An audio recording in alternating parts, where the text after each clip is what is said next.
ada negara keren. Namanya apa? Persia.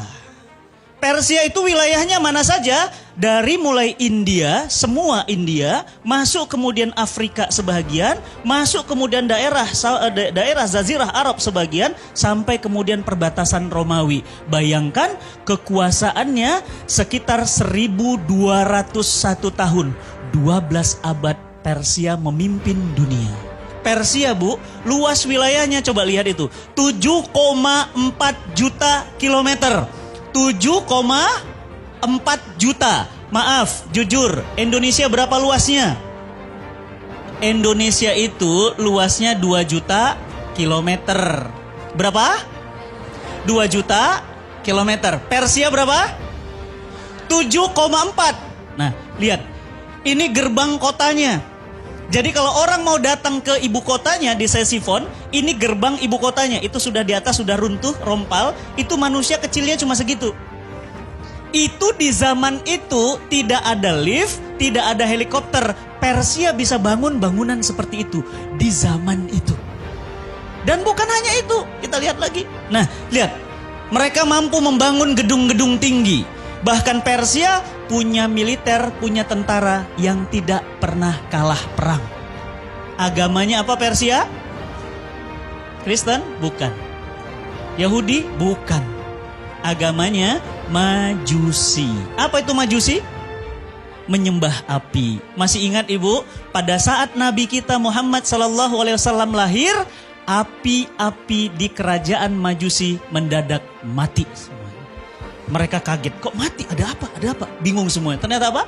Di Mekah Al-Mukarramah, Nabi SAW lahir. Mati apinya semua. Inilah Persia. Saya kenalkan kepada Bapak Ibu, inilah negara adidaya di zaman itu. Persia. Namanya Persia dan rajanya namanya Kaisar Kisra dari Persia. Teknologinya hebat, bangunannya hebat, militernya hebat, berkuasa 12 abad. Lihat, siapa tandingannya? Nih, tandingannya. Romawi, Belanda, Jerman, Inggris, Prancis, ya, Swiss, itu masuknya Romawi. Romawi tidak sebesar Persia. Persia berapa tadi? 7,4. Romawi cuma 5 juta. Sekitar 2 kali atau 3 kali lipatnya Indonesia. Ya, luar biasa, tapi berkuasa lebih lama, 1480 tahun. 14 abad memimpin dunia. Agamanya apa? Nasrani. Nah, ini Nasrani. Makanya kalau ibu main ke Eropa, ibu gak usah heran, banyak gereja. Kenapa? Agamanya bukan Islam, bukan juga Yahudi, bukan Majusi, tapi apa? Nasrani. Ya, baik. Siapa kaisarnya? Kaisarnya banyak. Ada Heraklius dan seterusnya. Nah, berkuasa bukan hanya mampu membangun gedung-gedung tinggi, dia mampu membangun kolosium. Romawi, Ibu, itu belum pernah berantem, belum pernah perang langsung dengan Persia. Baru hanya serangan-serangan dingin saja, belum pernah perang langsung dengan Persia. Kebayang nggak kalau Persia sama Romawi perang? Kira-kira dunia jadi apa? Coba Ibu bayangin, Amerika perang sama Rusia dibantu dengan Cina. Kira-kira jadi apa dunia? Hancur Ibu. Kenapa? Karena dua negara itu sama-sama punya kekuatan yang luar biasa. Romawi tadi agamanya apa? Nasrani. Baik. Nah, pada saat Persia di sebelah kiri sana dan Romawi di sebelah sini, itu kemudian berbatasan, itu batas garisnya. Kemudian mau perang, Nabi SAW hijrah dari Mekah ke Madinah. Ketika Nabi Muhammad SAW hijrah dari Mekah ke Madinah, maka Rasulullah mendirikan negara di Madinah. Begitu berdiri negara di Madinah, terdengar kabar bahwa Persia akan perang melawan Romawi. Kira-kira kalau ada dua gajah perang seperti itu, semut gimana? Keinjek. Madinah cuma kota kecil. Para sahabat bertanya kepada Rasulullah SAW, "Ya Rasulullah, ini Romawi sama Persia mau perang. Kira-kira yang menang siapa?" turunlah Al-Quran, Quran surat Ar-Rum ayat 1. Gulibatir Rum. Allah katakan telah dikalahkan bangsa Roma.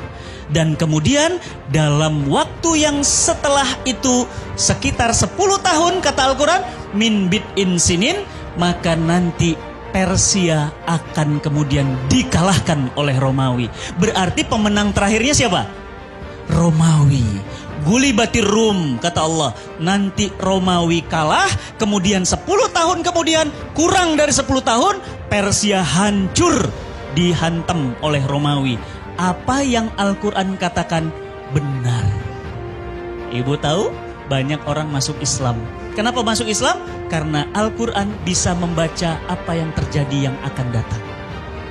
Berarti pertanyaan saya, kalau Quran katakan Romawi kemudian kalah, nanti Romawi menang, itu benar. Berarti surga itu benar. Lihat nanti Bu. Ibu bilang sekarang apa? Akhirat mah cuma cerita. Dunia ini nyata. Tapi nanti begitu kita sampai akhirat, ibu bilang apa? Dunia tinggal cerita, akhirat ini nyata. Nanti belum. Berarti neraka itu benar. Berarti hari kiamat itu benar. Ketika mereka ingin bertempur, para sahabat bertanya, "Ya Rasulullah, siapa yang menang?" Maka Rasulullah meminta Ali bin Abi Thalib menuliskan surat. Apa isi suratnya? Tulis surat kepada Kaisar Persia dan tulis surat kepada Kaisar Romawi. Apa isi suratnya? Aslim taslam ya Kisra. Masuk Islam engkau wahai Kisra. Kalau tidak, engkau akan menanggung dosa rakyatmu. Dikirim surat Bu, dikirim, digulung surat, langsung dikirim ke Kaisar Kisra. Waktu itu Kisra kalah perang, negaranya hancur, ekonominya bangkrut, kalah oleh Romawi. Coba bayangin Bapak Ibu. Negara yang kalah perang, dikirim surat, suruh masuk Islam. Kira-kira apa reaksinya? Ngamuk atuh. Ngamuknya gimana? Surat Nabi SAW dirobek-robek. Ibu mau ngeliat suratnya? Ada di Istanbul.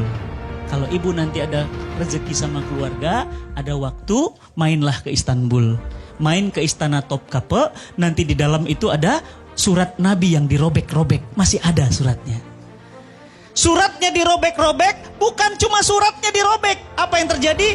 Utusan Nabi SAW kepalanya dipenggal, putus. Kepalanya diambil, suratnya diambil, disuruh pulang ke Madinah. Begitu sampai ke Madinah, Nabi SAW membaca itu kemudian cuma tersenyum dan mengatakan, tunggu satu saat nanti, Persia akan Allah robek-robek. Dan ibu tahu? 10 tahun dari Nabi mengatakan itu, seluruh wilayah Persia masuk Islam. Keren gak? Keren ya? Berarti Islam keren gak? Keren dong. Berarti Madinah, negara kecil, mampu mengalahkan Persia. Takbir. Allahu Akbar. Luar biasa. Dan ibu tahu pimpinan pasukannya? Pimpinan pasukannya seorang anak muda, Sa'ad bin Abi Waqqas. Bu belajar sejarah Bu. Hebat ya. Kan Romawi ngalahkan Persia. Nah Persia kalah sama Madinah. Berarti sebenarnya Madinah lebih hebat dari Romawi. Ya. Yang kedua, surat yang kedua, Nabi SAW kan gak bisa baca dan nulis. Minta kepada para sahabat, tolong cepat buat surat, kirim ke Romawi. Dikirim surat yang sama. Isinya apa? Aslim taslam ya Heraklius. Masuk Islam engkau wahai Heraklius. Kalau tidak engkau akan menanggung dosa rakyatmu. Ibu-ibu tahu? Bapak-bapak tahu? Suratnya dirobek? Enggak. Kenapa? Karena Heraklius beragama Nasrani asli. Berarti kitab sucinya Injil. Begitu kemudian dibaca suratnya, pemenang perang, jagoan, hebat, dia baca surat, dia lihat di bawah ada stempel Nabi. Stempelnya terbuat dari cincin. Tulisannya apa? Ahmad Muhammad. Dia baca, dia bilang apa? Wahai para pendeta, sini kumpul semua. Ada apa Tuanku Kaisar?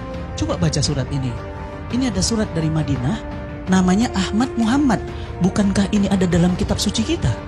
Bukankah ini nabi baru? Tolong para pendeta, bawa beliau ke sini. Aku akan cuci kakinya, aku akan menyiumnya, dan kemudian aku akan pindah agama kepadanya. Aku rindu kepadanya. Bayangin Bu, Merinding saya. Bu, kalau itu terjadi, Prancis, Jerman, Inggris, Muslim semua. Tapi qadarullah tidak. Kenapa? Pendetanya bilang, jangan wahai Kaisar. Kita negara hebat, baru menang perang melawan Persia. Masa kita kalah sama Madinah? Apa kata dunia?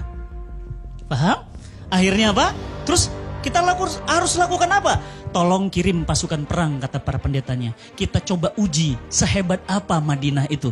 Bapak dan Ibu yang dirahmati Allah. Terjadilah perang di perbatasan yang biru itu antara pasukan Islam dengan pasukan Romawi. Bapak Ibu tahu? Pasukan Romawi 450.000 pasukan. Pasukan Islam cuma 24.000. Harusnya siapa yang menang?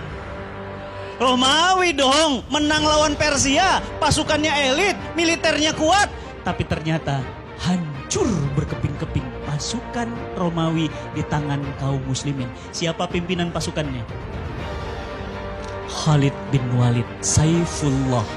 Tahu Saifullah? Pedangnya Allah. Kira-kira yang namanya pedangnya Allah mungkin kalah nggak?